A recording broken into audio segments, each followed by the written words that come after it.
Bismillahirrahmanirrahim. Assalamualaikum warahmatullahi wabarakatuh. Al-Haji Mabrur, laisa lahul jaza ilal jannah. Orang Islam yang dia tidak mau niat untuk haji, maka meninggal akan digolongkan Yahudi, Nasrani, Majusi. Yang penting dia bukan digolongkan orang Islam. Mari haji bersama Khalifah Tur. Khalifah Tur, bimbingan maksimal, fasilitas optimal. Mabrur.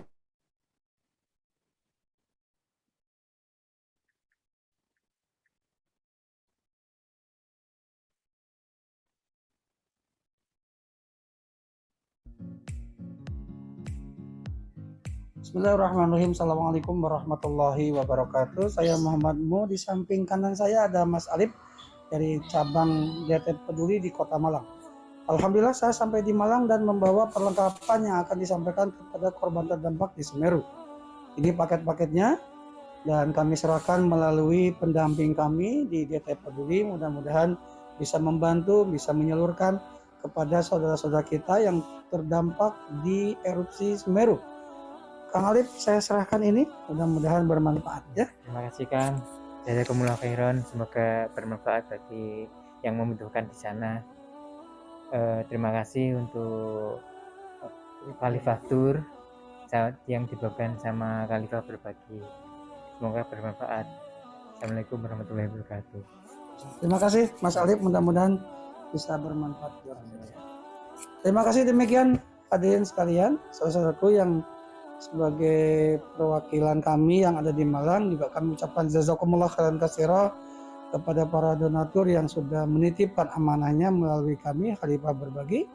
Mudah-mudahan nanti bisa berlanjut untuk pasca dari erupsinya ya. Mudah-mudahan Khalifah Berbaginya bisa jalan kembali dan bisa meneruskan apa yang menjadi harapan saudara-saudara kita yang ada di Semeru. Terima kasih. Wassalamualaikum warahmatullahi wabarakatuh. Assalamualaikum warahmatullahi wabarakatuh. Sahabat-sahabat sekalian, saudara-saudara sekalian yang ada di manapun berada, inilah lokasi terdampaknya gunung erupsi Gunung Semeru.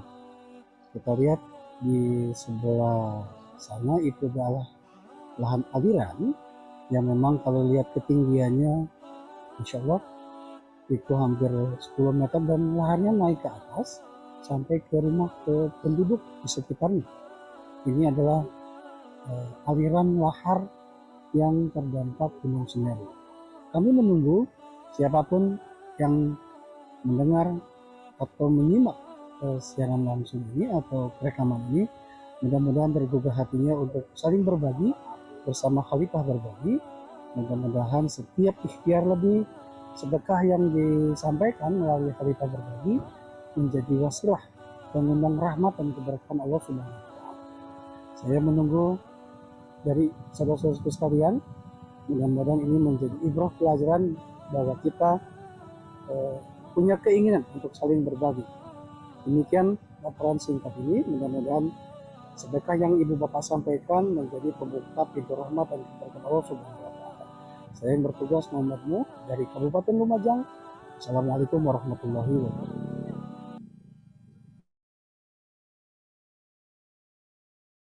Bisa dimulai Kang Dia?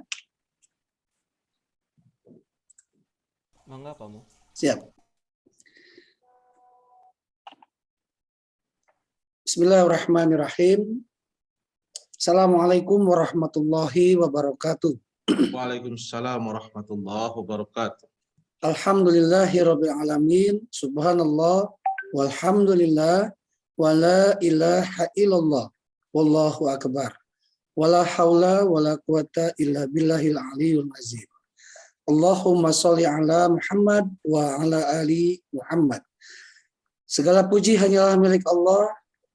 Dialah Allah yang maha kuasa atas segala diri-diri kita, atas segala jiwa-jiwa kita. Dialah Allah yang memandu hati kita. Semoga hati ini senantiasa terpaut kepada beliau dan merindukan ridhonya beliau. Dan semoga setiap aktivitas Allah juga ridho terhadap apa yang kita lakukan dari kemarin hingga pagi hari ini. Salawat serta salam semoga tercurah kepada junjungan kita, Nabi Allah akhir zaman, Nabi besar Muhammad Sallallahu Alaihi Wasallam.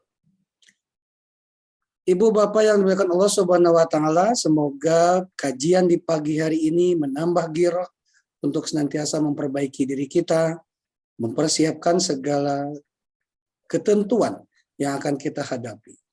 Sebelum Ustaz Nail menyampaikan kajian di pagi hari ini, ada beberapa hal yang ingin saya sampaikan. Pertama, panduan mengikuti Zoom meeting Bait Al-Hikmah Khalifah Tur, pastikan nama sesuai dengan di layar ya.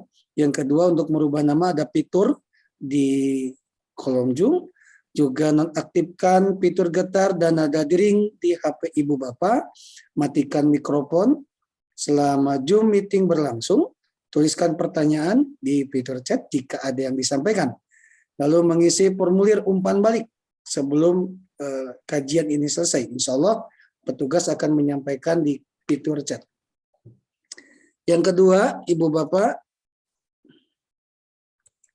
kami ingin mengupdate dana donatur yang Ibu Bapak sedekahkan melalui kegiatan di Khalifah Berbagi, update per tanggal 13 Januari 2022, rekapitulasi dana Khalifah Berbagi di tahap kedua. Sisa dana Khalifah Berbagi di tahap 1, 4.266.421 itu nanti akan kami gabungkan di dana yang terkumpul di Khalifah Berbagi di tahap kedua ya. Total dana 21.266.421, dana kajian subuh 2.100.000. Kami menunggu Ibu dan Bapak untuk saling berbagi dengan saudara-saudara kita yang ada di Kabupaten di Malang, di Kabupaten Lumajang ya, khususnya di desa-desa yang terdampak. Mudah-mudahan nanti sedekah apa yang Ibu Bapak sampaikan menjadi pahala yang terus mengalir. Inilah rencana kami yang akan kami sampaikan, karena memang di sana bahan logistik sangat menumpuk dan tidak tersalurkan. Begitupun dapur umum sangat kelabakan. Jadi kami ingin memberikan peralatan-peralatan masak kepada warga. Mudah-mudahan itu menjadi sebuah solusi agar logistik yang di lapangan itu bisa tersalurkan. Kemudian terakhir kami komunikasi dengan petugas di lapangan untuk membagikan Indomie itu menunggu sampai expire-nya 2-3 bulan ke depan. Karena memang saking banyaknya logistik bantuan, terutama sembako di sana, yang tidak begitu tersalurkan di sana ya. Ini rencana pemerintah daerah akan membuat hunian sementara dan hunian tetap, mudah-mudahan segera terrealisasi, dan per unitnya ini di harga 15 juta ya. Mudah-mudahan segera terrealisasi. Itu saja kan ya yang bisa mau sampaikan. Mudah-mudahan Ibu Bapak juga bisa bergabung di Khalifah Berbagi ya. Terima kasih. Wassalamualaikum warahmatullahi wabarakatuh. Ustaz Nail, saya ingin menyapa dulu Bunda Empet untuk menyampaikan wejangan di pagi hari ini sebelum Ustaz menyampaikan sesuatu. Assalamualaikum Bunda. Waalaikumsalam warahmatullahi wabarakatuh. Hari ini akan membahas tentang menyiapkan generasi robani. Ini permasalahan kita di milenial nih, kadang-kadang susah untuk menyiapkan, karena mau juga lihat di masjid nih barisan saf 2, 3 di masjid, the legend semua, sesepuh semua ya. Kalau remaja itu susah, kecuali di pondok pesantren Ustaz Nail ini kan anak-anak muda. Kalau di barisan saf 1, 2, 3 tuh lihat orang sepuh usianya, jarang anak muda. Ya, silakan Bunda. Assalamualaikum warahmatullahi wabarakatuh. Waalaikumsalam Kepada para ibu dan bapak, marilah kita terus tidak bosan-bosannya mengajak kepada putra-putri kita, cucu ataupun mantu, supaya giat semuanya dalam meningkatkan ibadah, karena kita tidak tahu masa depan kita itu bagaimana, karena itu adalah rahasia Allah, dan kita juga tidak terbayangkan sekarang akan ngaji di Zoom, yang tadinya karena ada pandemi jadi seperti begini. Tapi untuk meningkatkan ibadah kepada para putra-putri dan cucu kita, marilah kita tidak henti-hentinya mengajak dan mengajak. Memang tidak mudah, karena anak-anak zaman sekarang itu lebih banyak, kita baru 10 kata, mereka sudah mungkin 25 kata dan sebagainya. Tapi kita harus ditingkatkan kesabaran kita. Itulah barangkali. Marilah kita sama-sama mendengarkan sekarang Ustadz Nail bagaimana untuk infonya mengenai ini supaya kita bisa menjalankan kepada anak-anak cucu kita. Sekian, Assalamualaikum warahmatullahi wabarakatuh. Waalaikumsalam warahmatullahi wabarakatuh. Nuhun, Iya, ini permasalahan Ustadz. Saya lihat barusan di masjid juga mau nih SAP 1, 2, 3 nih. Dengan kapasitas masjid 150 tuh the legend semua. Yang ada pemuda ya, termasuk Isa tadi juga tuh luar biasa. Monggo Ustadz, bagaimana menyiapkan ke generasi robbani menghadapi di kaum tahun-tahun sekarang. Assalamualaikum warahmatullahi wabarakatuh. Bismillahirrahmanirrahim. Assalamualaikum warahmatullahi wabarakatuh. Assalamualaikum warahmatullahi wabarakatuh. Alhamdulillahilladzi arsala rasulahu bil huda wa dinil haqq liyuzhirahu 'ala ad-dini kullihi wa kafa billahi syahida. Asyhadu an la ilaha illallah wa asyhadu anna Muhammadan 'abduhu wa rasuluh. Allahumma fashalli wa sallim 'ala 'abdika wa rasulika nabiyyinal karim Muhammadin wa 'ala alihi wa sahbihi ajma'in. Qala Allah Ta'ala fi kitabil karim, a'udzu billahi minasy syaithanir rajim. Bismillahirrahmanirrahim. Wal yakhshal ladzina law taraku min khalfihim dzurriyyatan di'afa khafu 'alaihim falyattaqullah wal yaqulu qawlan sadida. Shadaqallahul azim. Yang kami hormati Bapak-bapak, ibu-ibu, baik yang sudah rutin setiap subuh ataupun yang baru bergabung bersama Baitul Hikmah Khalifatur, Pak Haji Mo, Kang Dea, dan kru Khalifah yang bergabung pada saat ini. Puji syukur alhamdulillah di subuh menjelang pagi kita masih diberikan kesehatan, keberkahan usia, keberkahan rezeki, dan tentu saja kesempatan dan kemauan. Ya, ada orang punya kesempatan tapi nggak mau untuk hadir majelis ilmu, nggak bisa juga. Ada orang ada kesempatan tapi tidak sehat, susah juga. Ya, intinya ada kesempatan, sehat, dan ada kemauan. Syukur kepada Allah, syukuran kita kepada Allah yang masih membuat kita bisa bergerak, bernafas, ya, dan membimbing anak keturunan kita menuju, kalau bahasa kami di sini adalah mencetak kader yang sesuai dengan harapan kita orang tua, yang sesuai dengan harapan agama dan bangsa insya Allah. Tentu saja mohon maaf ya, di sini mungkin banyak para pendidik yang sudah lebih dulu berkecimpung dalam dunia pendidikan. Izinkan saya, Nail, untuk sharing. Ya. Karena alhamdulillah, takdir Allah, kami ditakdirkan Allah untuk bergabung bersama 1.200 santri yang mondok di pesantren Darul Arqam Garut. Sehingga terus terang ini menjadi sebuah keberkahan. Di samping kita mendidik anak sendiri, anak biologis juga alhamdulillah bisa saling berbagi dengan teman-teman untuk bersama-sama mencetak generasi, mencetak kader-kader terbaik bangsa dan agama. Next, Kang Dea. Bapak-bapak, ibu-ibu, rahimakumullah. Allah Subhanahu wa Ta'ala dalam Al-Quran, surat An-Nisa ayat 9, tadi mukadimah saya sampaikan. Ini menjadi acuan kita Ya, ini menjadi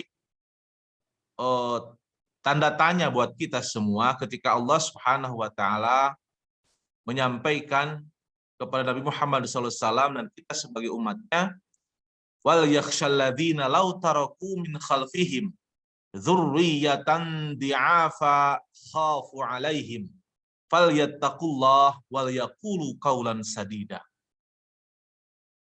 Hendaklah takut orang-orang yang andaikan meninggalkan keturunan kita, anak, cucu, ya, yang lemah, ya, mereka mengkhawatirkannya.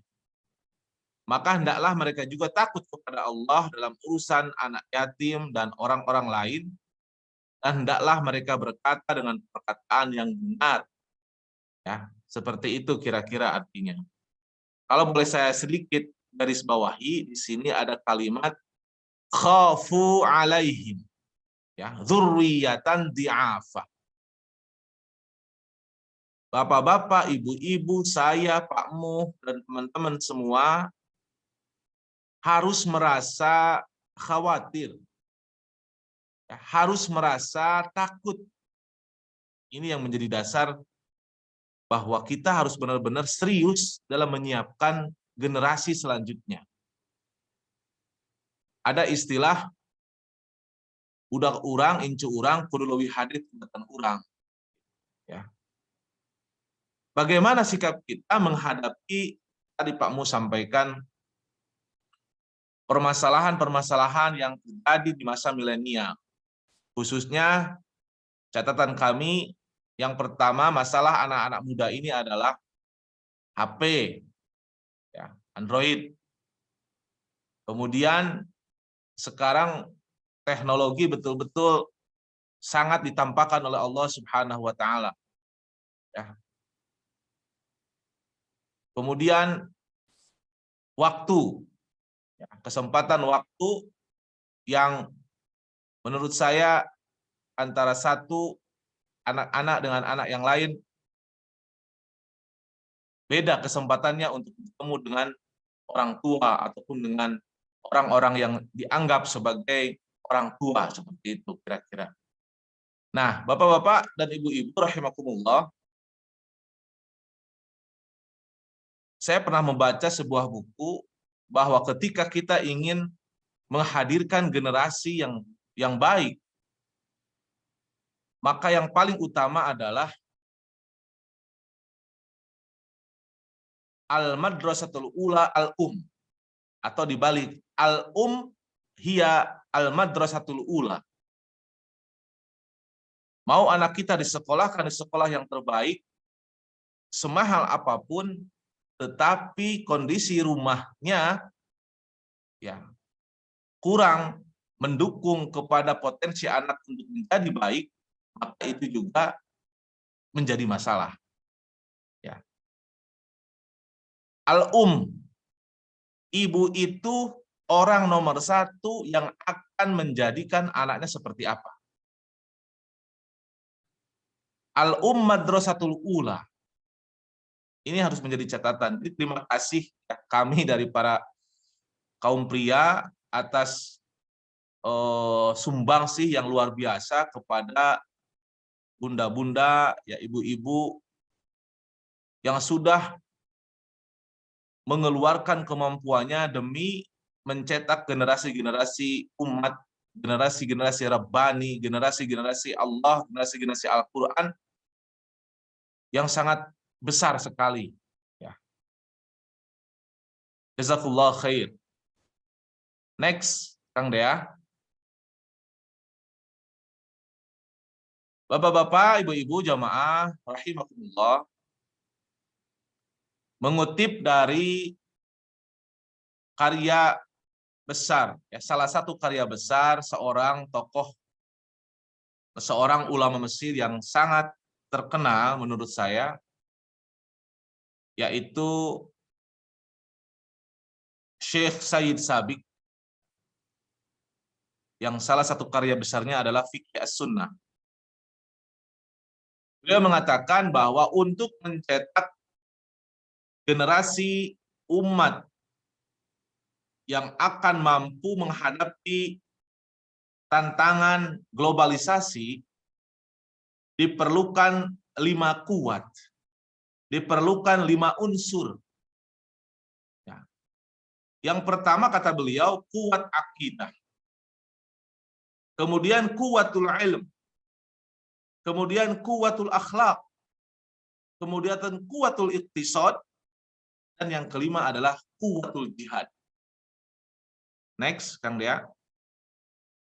Apa itu kuatul akidah? Mari kita sejenak kembali ke dalam sejarah, ya. Para sahabat yang suasana batin dan suasana geografisnya masih berasa dengan Rasulullah Shallallahu Alaihi Wasallam. Jadi kadang-kadang teman-teman kami ini suka diskusi, mereka merasa iri karena para sahabat ini hidupnya bersama Nabi, gitu, ya. Jadi katanya enak ya kalau hidup dengan Nabi, kalau apa-apa nanya ke Nabi, gitu kan. Ada sedikit permasalahan, nanya ke Nabi, curhat ke Nabi. Meskipun kita sebetulnya, ya alhamdulillah, ya Nabi sudah tulisan, kemudian pemikiran, kemudian akhlaknya, kemudian apa yang harus dilakukan menjadi panduan hidup Islam itu sudah ditulis, ya, melalui para sahabat, melalui hadis-hadis Rasulullah SAW. Kita kembali ke belakang, saya menulisnya sebagai kisah seorang penggembala kambing. Pada saat zaman sahabat Khalifah Umar bin Khattab, waktu itu Khalifah Umar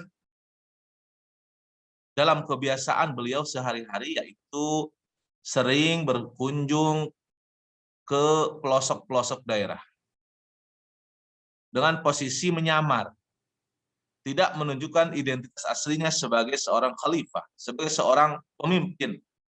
Ya. Pada saat itu beliau mengunjungi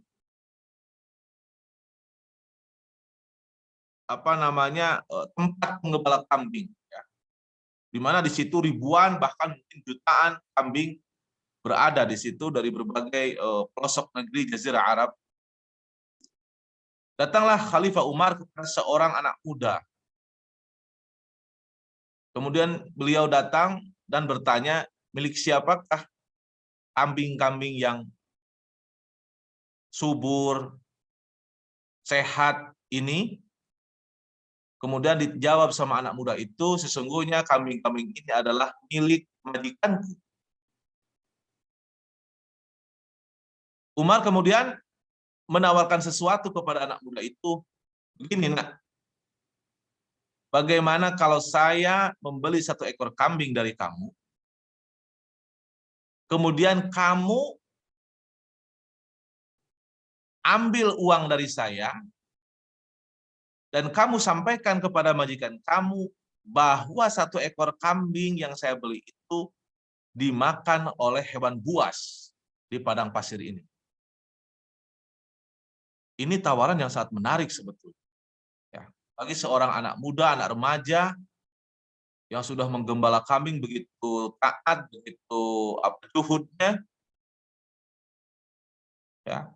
Dan yang paling menarik, majikannya nggak akan tahu kalau dia bilang bahwa 1 ekor kambing itu mati dimakan hewan buas, dan dia dapat mengambil uang dari Khalifah Umar bin Khattab. Jawaban yang sangat di luar ya pokoknya jawabannya sangat bagus sekali, membuat Khalifah Umar bin Khattab tercengang. Dia tidak menyangka. Si anak muda mengatakan, la ya sayyidi.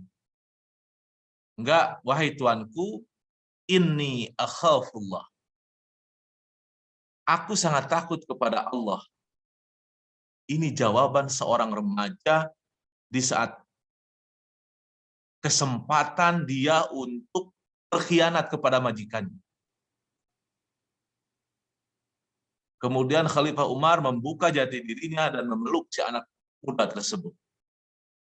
Dari kisah ini, jamaah yang dirahmati Allah Subhanahu wa taala, bisa terlihat bagaimana didikan Rasulullah Shallallahu alaihi wasallam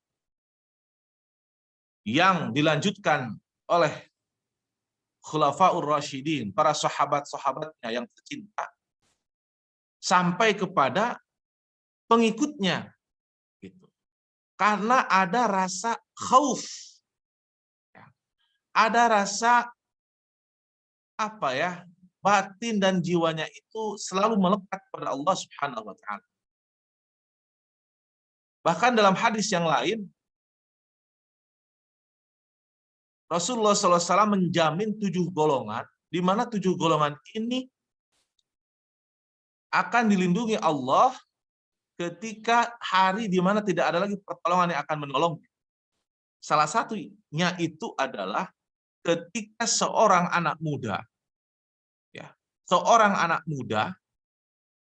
syabun da'athum ro'atan dzu mansabin wa jama' faqala inni akhafullah. Seorang anak muda ketika diajak oleh seorang wanita yang memiliki kecantikan, memiliki jabatan, memiliki harta untuk berbuat maksiat, dia menolak seraya mengatakan inni akhafullah. Aku tidak mau melakukan itu karena ini adalah larangan dari Allah dan aku takut kepada Allah Subhanahu wa taala. Di kekuatan akidahnya itu harus kita kuatkan sedini mungkin. Yang kedua, bagaimana kisah Luqmanul Hakim. La tusyrik billah, inna syirka la zulmun azim. Ajaran Allah Subhanahu wa taala kepada Luqman supaya diajarkan kepada anak-anaknya, turun-turunannya, yang pertama itu adalah la tusyrik billah. Janganlah engkau menduakan Allah. Emang enak diduakan Pak Hajimu? Diduakan raos teu? Teraos. Ya. Siapa yang sanggup diduakan? Dalam tanda kutip. Ya. Tidak harus melulu berpikir ke sana. Ya. Ketika kita menduakan sesuatu, itu tidak baik. Apalagi yang kita duakan adalah Allah Subhanahu wa taala. Contoh yang konkret, saya sedikit menyinggung kasus yang sedang ramai sekarang adalah kasus boneka-boneka itu. Mohon maaf, dikala masyarakat kita dihadapkan dengan pandemi COVID yang mengakibatkan ribuan anak-anak kecil kekurangan gizi, kekurangan perhatian dalam pendidikan, dalam kasih sayang karena orang tuanya banyak yang tumbang. Qadarullah gara-gara COVID. Ini ada oknum-oknum manusia yang sungguh tega. Ya. Sungguh tega itu. Mengambil boneka-boneka, di bajuan, di dangdanan, dikasalonkeun. Itu berapa biayanya itu? Ditambah lagi mereka beranggapan bahwa A, B, C ini memiliki arwah. Arwah si A, si B, si C, dan seterusnya. Ini ya Allah ya Rabbi. Mohon maaf, ya. Jangan sampai kita beranggapan bahwa ketika kita mengambil benda-benda mati, kemudian kita anggap dia memiliki ruh, jiwa, baik itu reinkarnasi dari nyawa seseorang ataupun apa namanya, yang jelas segeralah bertaubat kepada Allah Subhanahu wa taala yang sebenar-benarnya. Karena satu dosa yang tidak akan diampuni Allah adalah syirik. Ya, menduakan Allah Subhanahu wa taala. La tusyrik billah, inna syirka la zulmun azim. Ya, ini kisah Luqmanul Hakim mengajarkan kepada anak-anaknya. Omat. Ya, kalian jangan menduakan Allah, karena itu sesungguhnya adalah zoliman yang sangat besar. Mudah-mudahan itu menjadi gambaran bagi kita semua. Next, Kang Dea. Pertama, kuatkan akidah. Kata Prof. Said Sabi. Yang kedua, kuatkan ilmu. Ya. Banyak sekali dalil tentang keutamaan ilmu. A'udzubillahi minasyaitonirrajim. Yarfa'illahil ladzina amanu minkum walladzina utul ilma darajat. Allah akan mengangkat derajat orang-orang yang mau belajar. Orang-orang yang menuntut ilmu, itu Allah akan angkat derajat. Ya. Allah akan mengangkat dan akan memberikan porsi khusus kepada mereka yang telaten dalam menuntut ilmu. Mau itu ilmu agama, mau itu ilmu umum, tapi yang jelas basically mereka menuntut ilmu karena Allah. Kami diajarkan kepada anak-anak kami, kalian menuntut ilmu itu harus karena Allah. Bukan ingin menjadi seorang pejabat A, B, C. Bukan ingin karena saya harus memiliki A, B, C. Duniawi sifatnya, tidak. Kita mengajarkan kepada anak-anak kita, keturunan kita, santri-santri kita, bahwa menuntut ilmu itu adalah sebuah kewajiban sampai titik darah nyawa penghabisan. Ya. Itulah. Ya. Makanya Allah Subhanahu wa taala dalam wahyu pertamanya kita sangat paham sekali kalimat Iqra.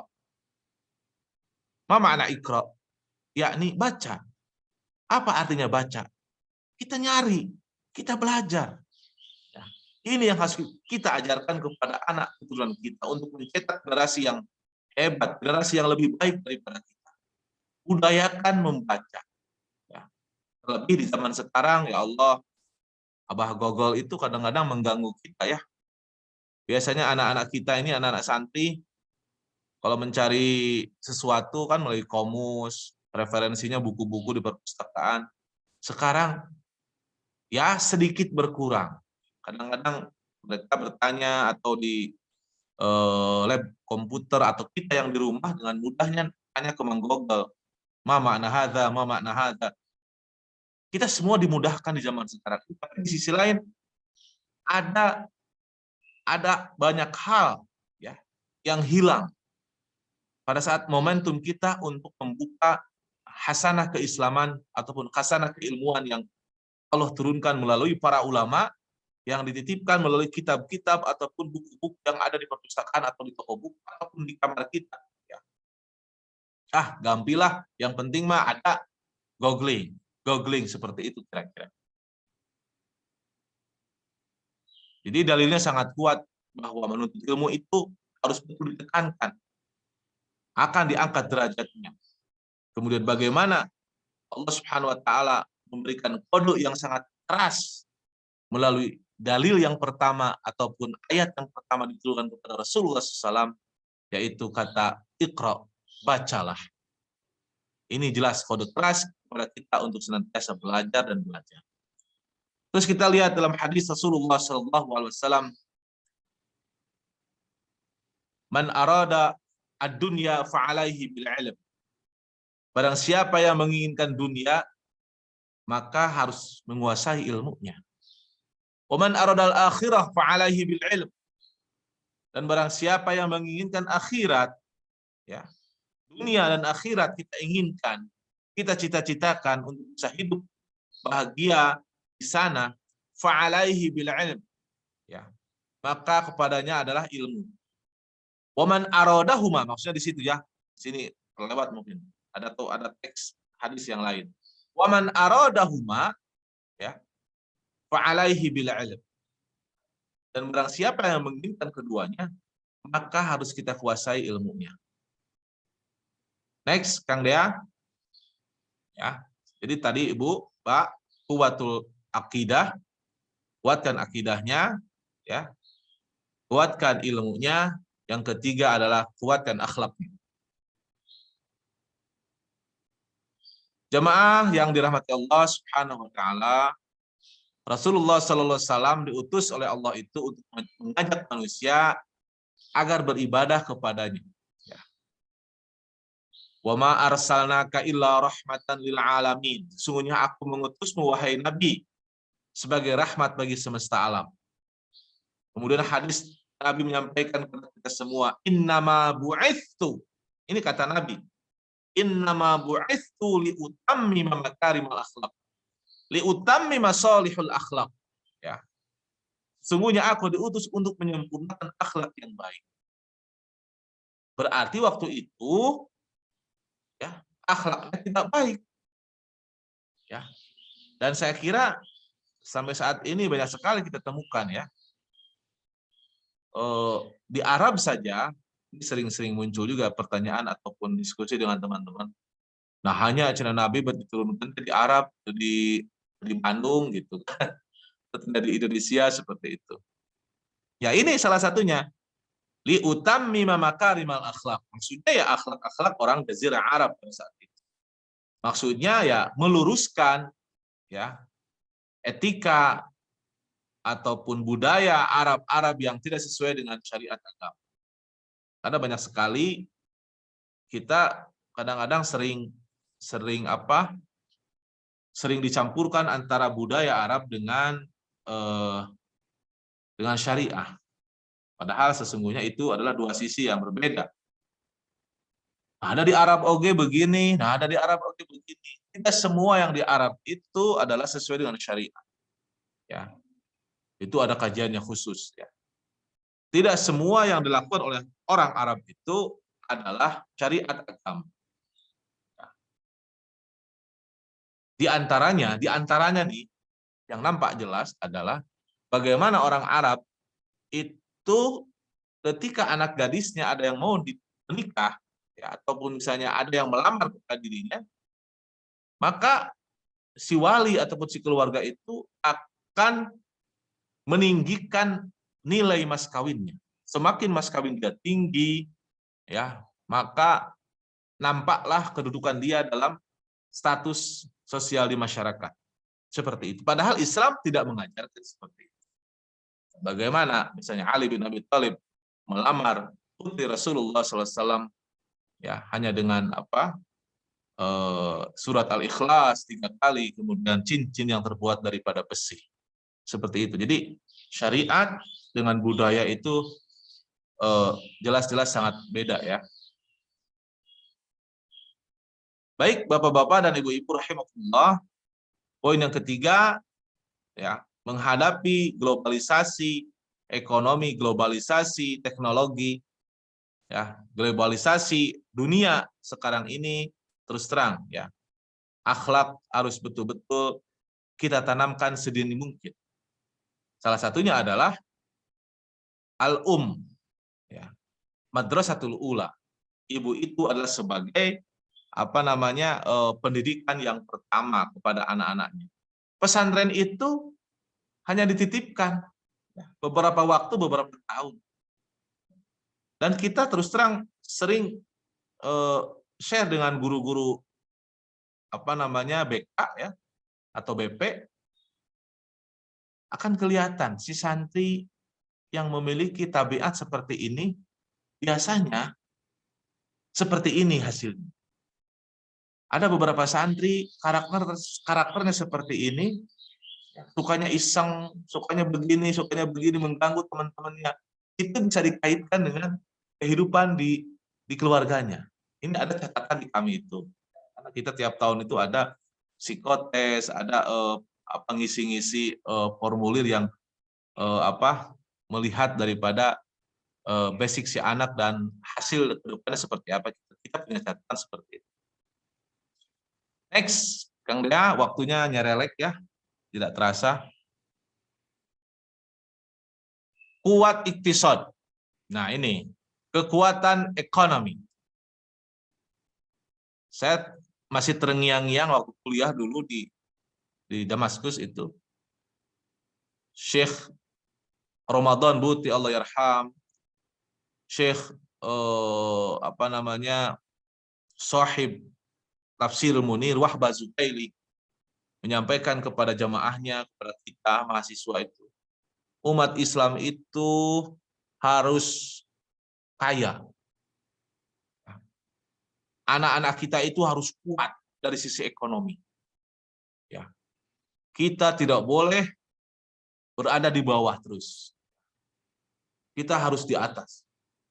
Makanya kalau Nabi SAW tangan di atas itu lebih baik daripada tangan di bawah. Ini sering saya dengar itu. Karena memang Rasulullah SAW itu orang kaya. Gimana beliau gigih dalam bekerja, gimana beliau gigih dalam mencari untuk menguatkan sisi ekonomi keluarganya. Bagaimana Siti Khadijah, seorang ekonom sekaligus pengusaha wanita pertama di Jazirah Arab pada saat itu yang mengakui kenabian Rasulullah SAW, dia adalah seorang pengusaha wanita yang hebat. Yang membedakan Siti Khadijah dengan pengusaha-pengusaha yang lain adalah beliau rela menghabiskan kekayaannya untuk dakwah Islam. Nah ini hebat sekali ini. Ini generasi bentuk generasi Rabbani ini. Ya. Bagaimana sahabat Utsman bin Affan, seorang sahabat yang dekat dengan Rasulullah SAW, beliau itu adalah basicnya seorang pengusaha. Dan itu diteruskan. Bedanya dulu ketika belum masuk Islam, ya beliau kayanya ya kaya begitu. Kaya duniawi, tapi ketika masuk Islam, beliau berikan banyak hartanya untuk perjuangan Rasulullah SAW dan para sahabat.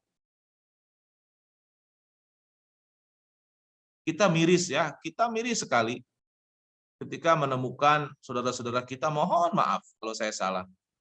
Teman-teman kita di berbagai daerah, termasuk di kota-kota besar, ternyata Pak Mung ya, beberapa bulan yang lalu saya ke Depok, ya, kemudian ke Bogor. Saya kira Masjid As-Sairiyah itu, masjid yang ditopang dengan bantuan-bantuan yang di pinggir jalan itu, hanya ada di sekitar Garut, daerah ke sana. Ternyata di Bogor, di Depok, itu banyak sekali ya. Ada satu pengusaha di Garut itu, mohon maaf, Tionghoa, dia sangat dekat dengan kaum muslimin, sangat dekat sekali. Di teman-teman dia itu rata-rata ya Pak Haji itulah. Ada satu bercerita kepada saya, Ustaz, katanya ini orang pengusaha ban mobil. Dia bilang, saya kalau melihat umat Islam itu satu yang saya tidak setuju. Salah satunya yaitu minta sumbangan yang keliling, kemudian minta sumbangan yang di tengah jalan raya. Itu yang membuat saya malu, dan saya sampai saat ini tidak mau menjadi mu'alaf gara-gara itu, katanya Pak Haji. Ya mudah-mudahan hidayah datang kepada dia. Kekuatan iktisad, umat Islam harus kaya. Umat Islam harus mampu menciptakan dunia pekerjaan.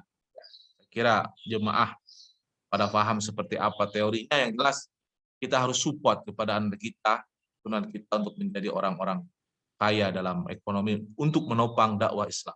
Next, Kang Deang. Yang terakhir, kata Prof. Said Sabiq, adalah kuwatul jihad.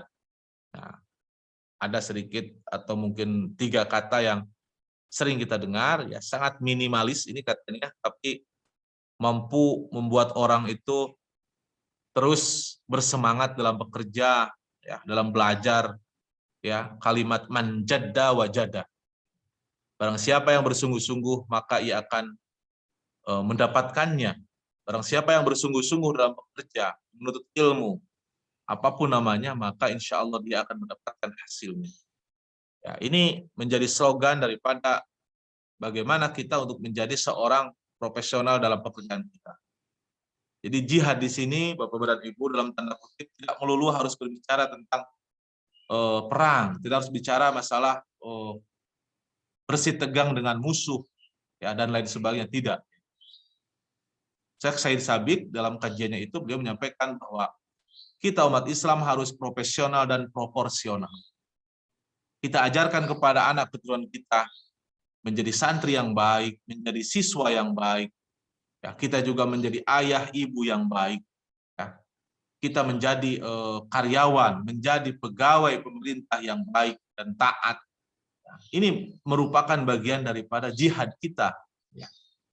Ini bagian daripada perjuangan kita untuk mendapatkan hasil yang baik. Ketika kita melakukan ya keprofesionalan kita dalam bekerja, maka insya Allah akan menghasilkan doa yang baik, akan menghasilkan kekuatan yang baik kepada anak dan keturunan kita yang halal, ya, yang thayyibah, sehingga ini akan menjadi penopang dalam menuju kepada era generasi yang Islami, generasi yang Qurani, generasi yang Rabbani. Karena jelas apa yang dimakan oleh anak keturunan kita harus dari karya atau hasil yang halal. Ya, barang siapa satu titik saja barang yang haram masuk kepada anak cucu kita, maka jangan kita berharap anak cucu kita menjadi generasi milenial yang Rabbani, generasi milenial yang sukses. Next, Kang Dea. Terakhir, dari tadi Rabbani apa sih itu Ustaz Rabbani? Ya, kesimpulan daripada kalimat Rabbani artinya apa-apa yang berkenaan dengan ketuhanan, apa-apa yang berkenaan dengan Allah, Rabb, Tuhan, Allah, ya. Ataupun dengan kata lain, ya, yang menyangkut sifat-sifat Allah Subhanahu wa Ta'ala. Ya. Jadi apa-apa yang berkenaan dengan Allah, apa-apa yang berkenaan dengan ajaran yang Allah berikan kepada umatnya, ya, dan kita mengikutinya, itulah Rabbani. Ya. Dikatakan generasi Rabbani apabila satu, anak kita, cucu kita, termasuk kita semua mau belajar tentang agama dengan Allah. Kita mau belajar, ya, belajar apa saja. Karena kalimat Iqra dalam wahyu pertama Allah sampaikan kepada Nabi Muhammad SAW itu sifatnya umum. Belajarlah tentang keduniaan, belajarlah tentang keakhiratan. Dua-duanya kita gabungkan menjadi hasil yang baik. Satu, mau belajar tentang agama, ya, ataupun tentang yang diajarkan oleh Allah Subhanahu wa Ta'ala. Yang kedua, mau mengamalkan hasil belajar tadi. Ya. Ketika kita sudah belajar, ya, amalkan oleh kita. Kemudian mau mengajarkan ilmu itu kepada orang lain. Setelah kita belajar, kita laksanakan, kita amalkan hasil belajar tadi, kemudian kita tabligkan, kita ajarkan, kita taklimkan, kita sebarkan kepada orang lain. Jadi kebaikan itu tidak melulu buat sendiri, tapi juga buat orang lain. Ya. Dan yang keempat, dikatakan menjadi generasi Rabbani apabila kita mengikuti pola Nabi dan para sahabat. Bagaimana Nabi mengajarkan kepada kita tentang hidup sederhana. Bagaimana sahabat mengajarkan kepada kita bagaimana bermuamalah dengan masyarakat. Dan banyak sekali contoh-contoh, ya, pola hidup Nabi dan para sahabat yang menjadi tolak ukur kita dalam menghadapi era globalisasi yang semakin mengkhawatirkan kalau kita tidak bisa mengimbanginya dengan ilmu dan tentu saja dengan amal soleh dan tentu saja dengan kekuatan yang tadi disampaikan oleh kami, yakni kekuatan akidah, kemudian kekuatan akhlak, kekuatan ilmu, kekuatan iktisad, kekuatan ekonomi, dan kekuatan jihad. Saya kira Pak Haji Muh, Kang Dea, terima kasih. Baik Ustadz Nail, terima kasih sudah menyampaikan tentang bagaimana mencapai untuk generasi-generasi kita, generasi saya, agar senantiasa terpaut hatinya ini kepada Allah, menjadi generasi Rabbani. Ada beberapa catatan penting, saya mencatat pertama harus kuat akidahnya, kuat ilmunya, kuat akhlaknya, kuat ekonominya, kuat jihadnya bersungguh-sungguh untuk meraih hal-hal yang terbaik tentunya. Ada beberapa pertanyaan Ustadz di kolom Twitter chat. Saya akan mulai dari Pak Muhammad Faza ini. Assalamualaikum warahmatullahi wabarakatuh. Izin bertanya Ustadz. Yep. Seperti yang kita tahu bahwa banyak anak muda, bahkan saya sendiri, senang untuk bermain game. Namun tidak banyak anak muda yang tertarik untuk mempelajari agama. Bahkan kajian saja dari kami sebagai anak muda. Sebentar ini geser sama Kang dia, jadi saya bingung. Sudah ditampilkan Pak Mu? Sudah? Bisa dibaca. Baik. Saya ulang dari awal ya Ustadz ya. Ya. Baik, Assalamualaikum warahmatullahi wabarakatuh. Izin bertanya, seperti yang kita tahu bahwa banyak anak muda, bahkan saya sendiri, senang untuk bermain game, namun tidak banyak anak muda yang tertarik untuk mempelajari agama. Bahkan kajian saja, tidak banyak anak muda yang ingin mengikuti kajian. Contohnya mungkin kajian pagi ini ya. Walaupun begitu, mungkin saja dari kami sebagai anak muda ada niatan sedikit untuk mengikuti kajian. Nah, bagaimana sikap kami sebagai anak muda untuk mempelajari agama, seminimalnya menghadiri kajian? Apa kajian harus meninggalkan permainan? Atau kami tetap bermain permainan game sambil sedikit-sedikit belajar agama? Supaya balance saat ini. Ya ngaji, ya main game. Ya main game, ya ngaji. Aduh, Nah, ya Allah. pandangan Ustaz. Ya, terima kasih Kang Faza ya. Ini pertanyaannya mewakili teman-teman generasi milenial sebenarnya ya. Ada jawaban yang ekstrim, ada jawaban yang saya kira normal ya. Kalau jawaban yang ekstrim ya, saya kira Anda mau memilih apa akhirat atau memilih dunia, kan seperti itu. Pilihannya ada dua. Ini jawaban yang ekstrim. Tapi sebetulnya pertanyaan ini menunjukkan kalau saya melihat bahwa Kang Faza masih berat untuk meninggalkan dunianya begitu kan, atau dunia teman-teman anak muda seperti itu. Seyogianya kita memang membutuhkan perjuangan ya, karena semua hal yang baik itu tentu harus kita perjuangkan untuk mendapatkan yang baik. Dan saya yakin anak-anak muda tahulah mana yang baik, ya, mana yang cocok buat dirinya dan untuk masa depannya. Masa terus-terusan kita menghabiskan waktu untuk terus di depan Android atau di depan laptop kita untuk terus bermain. Padahal Allah Subhanahu wa taala jelas kepada kita menyampaikan wa ma khalaqtul jinna wal insa illa liya'budun. Tidak semata-mata aku menciptakan jin dan manusia ini adalah untuk beribadah. Apakah bermain game masuk dalam kategori beribadah? Nah, ini pertanyaan juga yang harus kita jawab bersama ya. Saya kira Mas Faza ataupun teman-teman anak muda sangat tahu jawabannya. Ya, ibadah itu seperti apa ya? Semakin mendekatkan kepada Allah ya. Salat tidak terlambat ya, tambah lagi dengan salat sunatnya, qobliyah ataupun ba'diyahnya. Ya, paginya kita bisa duha, malamnya kita bisa tahajud ya. Coba kalau misalnya sekarang main game satu hari berapa jam? Alhamdulillah saya tidak diberikan rasa suka ya untuk bermain game Pak Mo, jadi sekrada atel lah meninggali barudak main game sampai seperti itulah. Ya, mungkin karena dunia saya bukan di sana gitu. Tapi coba sedikit kita untuk ada juhud ya, ada sungguh-sungguh dalam berusaha untuk betul-betul apa ya, menambah kebaikan kita, investasi saldo kebaikan kita menuju ke arah yang lebih baik. Ya, dengan berusaha untuk meminimalisir begitu ya. Pelan-pelan ya, berusaha sedikit-sedikit.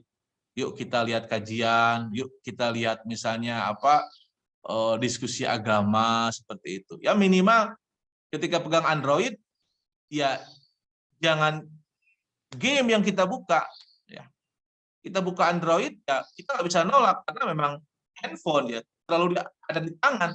Kita buka misalnya channel YouTube-nya Baitul Hikmah Khalifatur ataupun ustadz-ustadz yang sedang ramai sekarang gitu. Kisah-kisah inspiratif. Saya kira pelan-pelan ya kesukaan anak-anak muda termasuk teman-teman ya bisa berkurang lah, dan tentu saja harus ada niat ya. Harus ada niat yang sangat kuat dari diri sendiri insya Allah. Terima kasih Mas Faza, Kang Faza.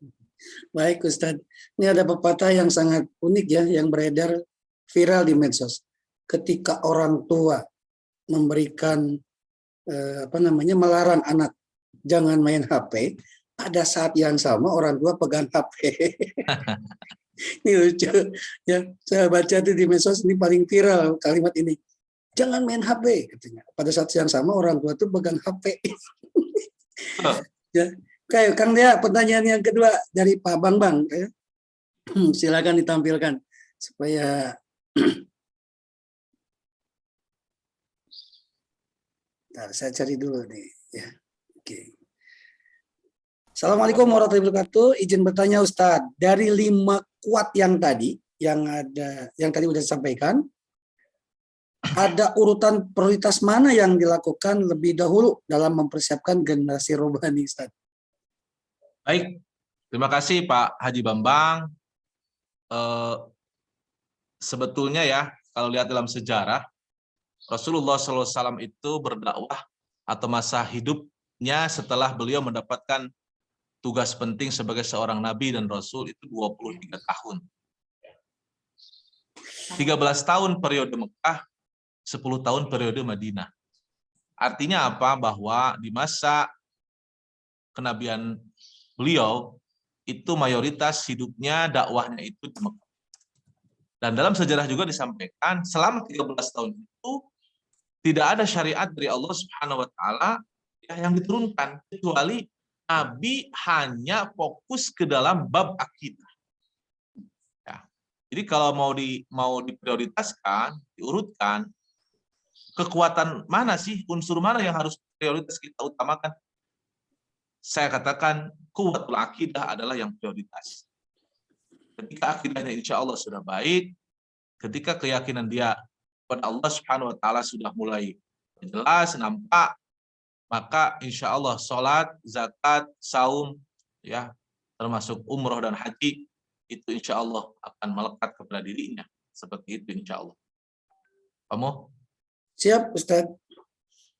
Memang menerapkan ke anak nih butuh energi luar biasa ya. Tuh. Anak saya aja pulang dari pondok itu susah sekali ya lepas dari sesuatu itu. Cuman sedikit-sedikit baru dia paham ya tentang menerapkan akidah, harus mana yang dipilih dulu ini. Balik ke pondok saya tinggalin HP-nya di sini, Ustaz. Iya, bagus, harus. Ya pulang datang dari pondok tuh luar biasa. Ya, Tapi mana? main HP-nya itu main game atau chat sama teman-teman, Pak? Enggak, dia Ini nonton nonton kayak baca komik. baca komik gitu. Oke. Ya. Ya mudah-mudahan nanti bisa sedikit-sedikit bisa lepas nih. Mudah-mudahan sehat di sana Ustaz, anak saya. Amin, insya Allah. Sehat, ganteng pokoknya. Lagi monok di tempat Ustaz Nail nih. Baik, ini pertanyaan dari yang ketiga dari Ibu Yuniarti nih ya.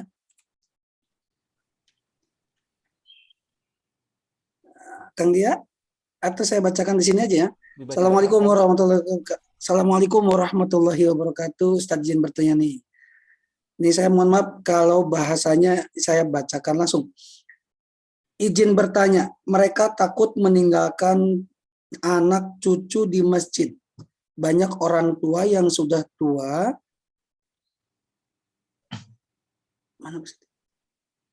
Jangankan sholat di pengajian, begitu banyak orang tua, anak muda ada juga, tetapi malah main HP sangat disayangkan sekali. Sekarang teknologi sangat maju. Generasi dipakai main bukan menuntut ilmu. Bagaimana apabila ada seorang anak mempunyai cita-cita tergantung orang tua, tidak mempunyai pendirian. Ya, dan cita-cita bagaimana solusinya di saat. Jadi Ibu Yuniarti ini menyampaikan, bertanya, ini anak ini sangat ketergantungan ya dengan satu alat, misalkan alat komunikasi HP. Ini bagaimana sikap orang tua terhadap anak itu yang memang tidak punya pendirian, Ustaz. Baik. Kalau saya agak sulit ini ya, dari sisi bahasanya. Saya paham sedikit, insya Allah poinnya saya Silakan, paham. Ustaz. Terima kasih Bu Yuni. Teknologi itu tidak bisa kita indahkan ya. Termasuk HP itu tidak bisa kita menolak. Ya, jadi salah juga kalau orang tua tidak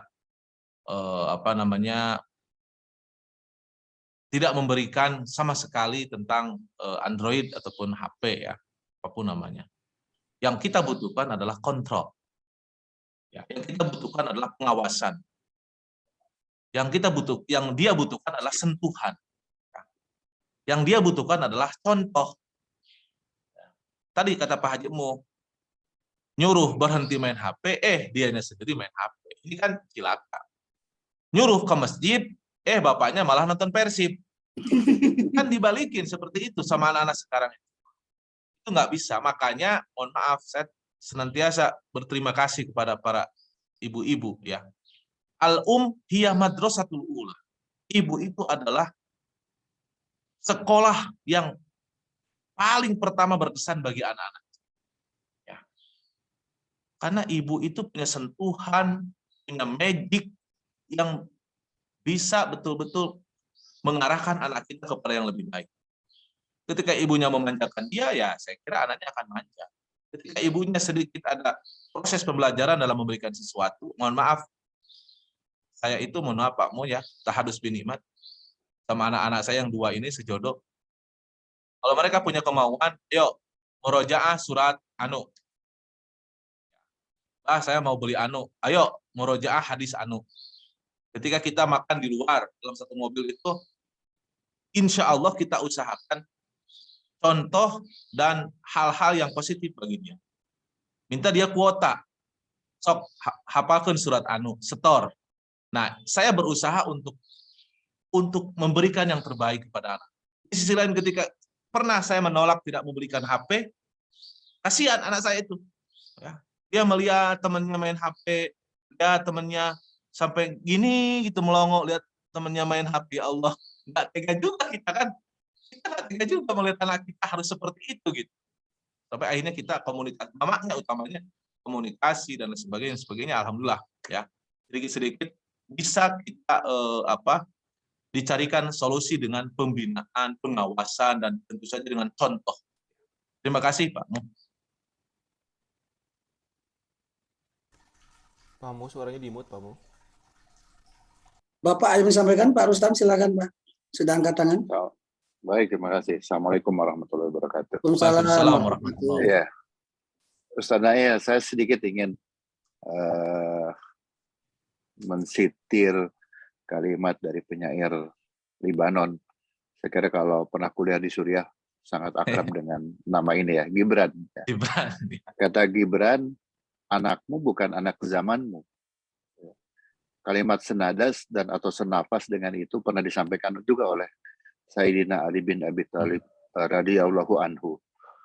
Artinya harus ada perbedaan cara di dalam menyampaikan nilai-nilai yang esensial. Nilai-nilai Islam dari kapanpun, dari sejak Rasulullah sampai akhir zaman kan tetap kita harus sampaikan kepada anak dan keturunan kita. Nah, pertanyaan saya, metode apa yang dilakukan di Darul Arqam dalam menghadapi anak-anak milenial ini? Ya. Ini kan punya perbedaan, ini contoh sederhana saja. Kalau saya ditanamkan oleh orang tua, ketika menikah, dahulukan punya rumah. Secara materi ya, sesederhana apapun rumah itu menjadi penting. Karena tempat kita untuk mendidik. Coba tanya anak milenial sekarang, pilih rumah atau ke Eropa dulu? Ke Eropa dulu, Ustaz. Iya, pilih experience itu lebih penting gitu loh. Bagi mereka ya. Tapi nilai-nilai kan tetap harus sampai kepada mereka. Saya ingin belajar dari Ustaz Nail yang membina di Darul Arqam, bagaimana metodologi penyampaian kepada anak didik di Darul Arqam. Ya. Itu pertanyaan dari saya seperti itu. Ini saya ingin jadi benchmark karena kebetulan saya juga mau gabung di Yayasan Darul Hikam. Jadi siapa tahu kita bisa saling berbagi. Monggo Ustaz, terima kasih. Aduh, pertanyaannya ini tidak cukup dengan waktu sebentar dan harusnya dengan orang yang punya kompetensi yang khusus. Karena kan di Darul Arqam itu Pak Rustam, kita punya pimpinan ya, direkturnya 1. Kemudian membawahi 4 wakil pimpinan, 4 wakil direktur. Ada wakil direktur 1 membintangi masalah pendidikan dan kaderisasi, kemudian wakil yang kedua membidangi masalah infrastruktur dan fasilitas, yang ketiga adalah membidangi masalah kependidikan, dan yang keempat adalah kepengasuhan. Nah, ini kalau saya menyampaikan ini seolah-olah saya teman-teman dari pimpinan yang lebih berhak, tapi saya mencoba untuk sedikit memberikan gambaran mengenai seperti apa pola pendidikan yang kami ajarkan di Darul Arqam sekarang ini. Terus terang Pak Rustam, saya mengabdi di sini udah masuk 13 tahun ya. Dan Darul Arqam senantiasa berusaha untuk senantiasa aktif dalam menghadapi era milenial seperti sekarang ini. Kita buktikan, misalnya sekarang kita mau launching ada sebuah pembelajaran LMS namanya, pembelajaran media online, yang mana setiap orang, Pak Haji Emo, Pak Rustam, dan yang lainnya, para jemaah, bisa nanti membeli paket dari kami, ya, seperti ruang guru, gitu. Tapi isinya adalah pembelajaran bahasa Arab. Bisa belajar bahasa Arab tanpa guru, bisa belajar bahasa Arab menjadi lebih mudah, bisa belajar bahasa Arab sambil macet-macetan di mobil, seperti itu kira-kira. Nah, ini salah satu usaha kami untuk jawaban atas kondisi globalisasi yang sedang kita hadapi. Termasuk misalnya kita ketika setiap tahunnya mengutus teman-teman atau anak-anak didik kita kelas 3 SMA itu untuk PKL, Pak. Ya, PKL kita tidak PKL biasa. Karena anak-anak kita ini salah satu kelebihan daripada santri kami adalah mereka dididik, digembleng dalam hal organisasi, Pak. Nah, mereka itu betul-betul berbaur ke masyarakat. Itu sudah tidak seperti anak SMA lagi, Pak Haji. Mereka sudah masuknya ke wilayah Karang Taruna, ya, yang biasa dilakukan oleh anak-anak mahasiswa seperti itu. Ya. Mereka bergabung dengan pimpinan cabang, pimpinan ranting, untuk memberi kajian dengan suasana yang berbeda. Mereka membawa PowerPoint, ya, mereka membawa alat-alat teknologi yang buat orang tua the legend, wah ini ada sedikit berbeda. Dan kita memang di Darul Arqam fasilitas untuk media komunikasi juga saya kira termasuk yang lengkap lah, insya Allah. Ya. Mungkin sedikit seperti itu Pak Haji Rustam. Baik, Ustaz. Terima kasih Ustaz.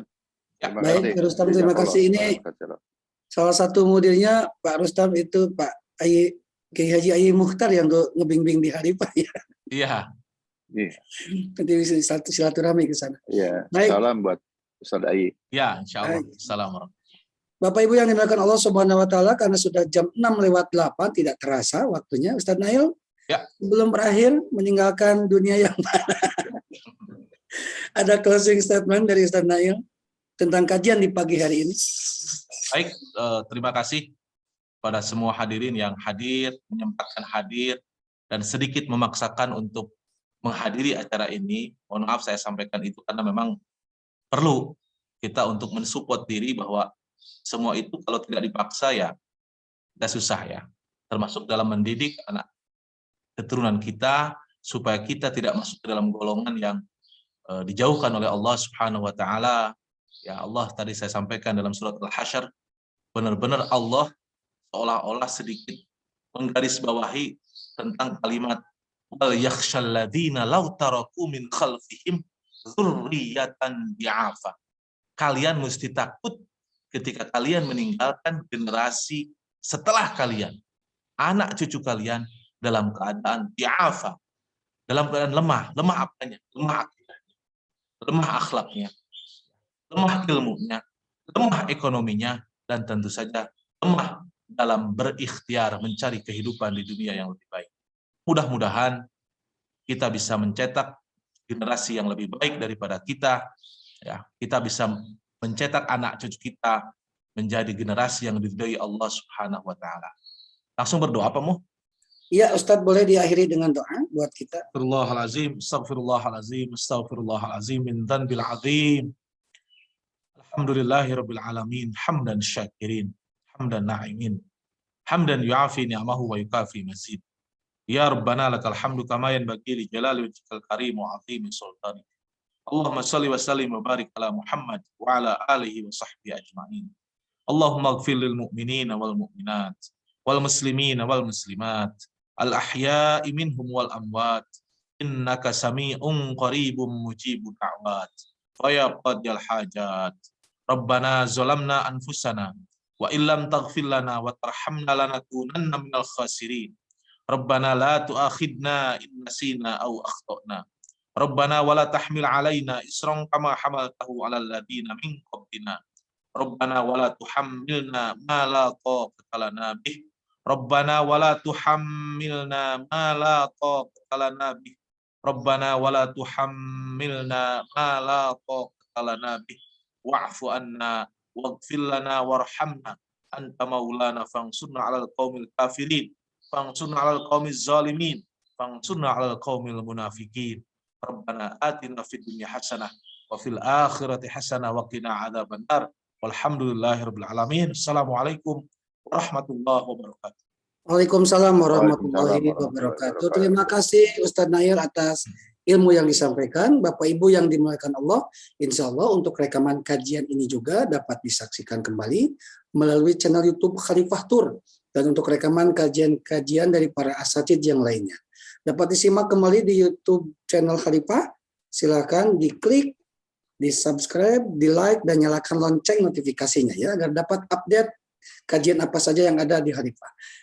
Terakhir kami mengajak kepada Ibu dan Bapak untuk saling berbagi melalui Khalifah Berbagi. Insya Allah Khalifah Berbagi secara resmi akan kami tutup di tanggal 31 Januari 2022. Saya yang bertugas Muhammad Mu, ada Kang Dea, ada Kang Aryat. Kami ucapkan terima kasih Bunda Empet, Pak Rustam, Ustadz Nail, dan Ibu Bapak yang tidak bisa saya sebutkan satu persatu. Kita tutup ucapkan hamdalah bersama-sama. Alhamdulillahirabbil alamin, dan akhiri dengan kifaratul majelis. Subhanaka Allahumma wa bihamdika asyhadu an la ilaha illa anta astaghfiruka wa atubu ilaik. Saya yang bertugas Muhammad Mu. Mohon maaf lahir batin. Wassalamualaikum warahmatullahi wabarakatuh.